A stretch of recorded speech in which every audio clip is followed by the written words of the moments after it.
Hey, good morning, everyone. Marty Mazzora here, October 5th, 2021, Tuesday.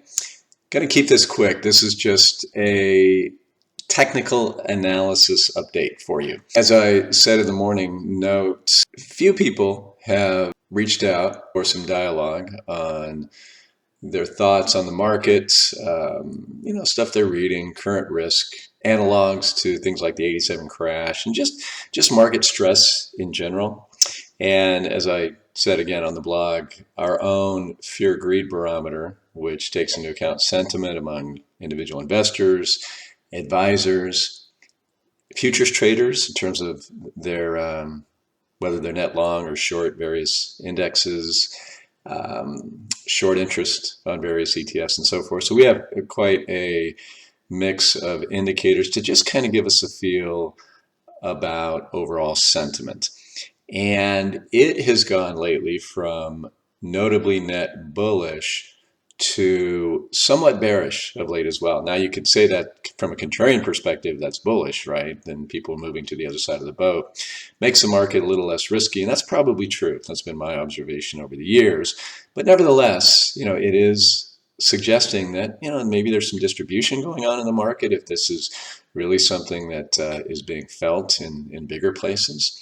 Distribution means they're selling the rallies as opposed to buying the dips, and the recent charts would suggest that that may be happening. But I thought I'd jump in and play market technician for a few minutes and let you know what the charts are signaling. In front of you is the 1-year daily chart of the S&P 500, should look familiar to a lot of you. And we have our rising wedge pattern, which is bearish, particularly when we have divergences, negative divergences in the momentum indicators. We use the moving average convergence divergence and the relative strength index. So yeah, there you see that pretty stark divergences, and you can see it goes back a ways in both of these. So those are pretty bearish. Now, it's not bearish, or you don't have a sell signal until you break down below the uptrend, which you can see we did here. And in addition, we broke through the 50-day moving average and have not been able to recapture that. Now we're having a pretty good update today.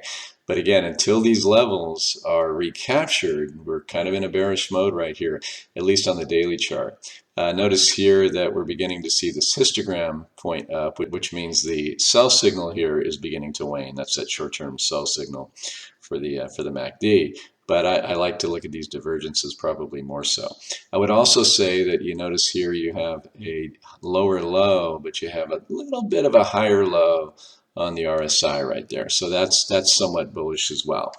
But on the daily chart, it's I'd have to say right now it looks net bearish. But what I want to do is point to the even shorter term charts to get a feel as we begin into what is typically the best quarter of the year. So here's your 2-hour chart. So each bar is 2 hours over the last couple of months. Now, where a rising wedge pattern, as I show you, is bearish, a falling wedge is the opposite, of course. It's a bullish pattern, particularly when we have higher lows on these momentum indicators. So on the 2-hour, 60-day chart, as you can see, this is a very, very bullish short-term pattern. As you can see, we're getting this big bar today pushing up against that divergent line there. So that's bullish in terms of what it says about the near term. And again, that's being expressed in today's market. In no way means that this won't be resistance, that we won't come crashing through here and then these roll over and become negative indicators. I'm just talking about as we sit right here, technically speaking, short-term, odds favor more upside. I'll say it again. Does not mean that's necessarily how it's going to play out.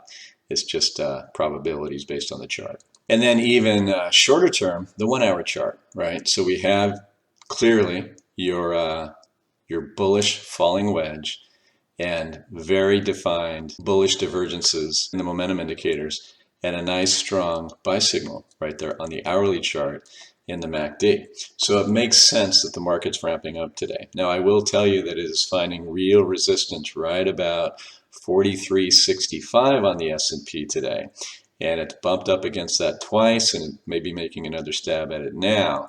But if it breaks up above that, we could see some momentum. But if it fails there, And today runs true to form of late, and you see a sell-off, second half of the trading session, then we probably have more downside to go. But right now, again, on a shorter term basis, market looks fine.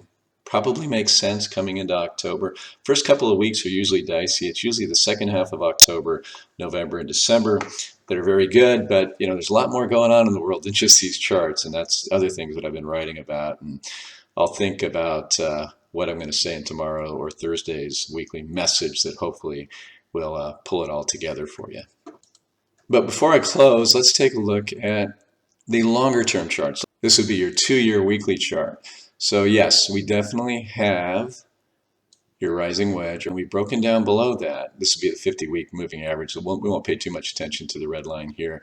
But we did have the rising wedge. We did have broken down below that. And again, each candle here is actually a week.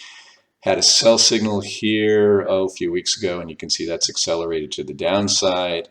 The RSI is decelerating as well. So on the weekly chart, it says something maybe a little more ominous, that the momentum may be dying and that we could have something more noticeable to the downside. Again, none of these things have to happen. We're just looking at technical probabilities right now.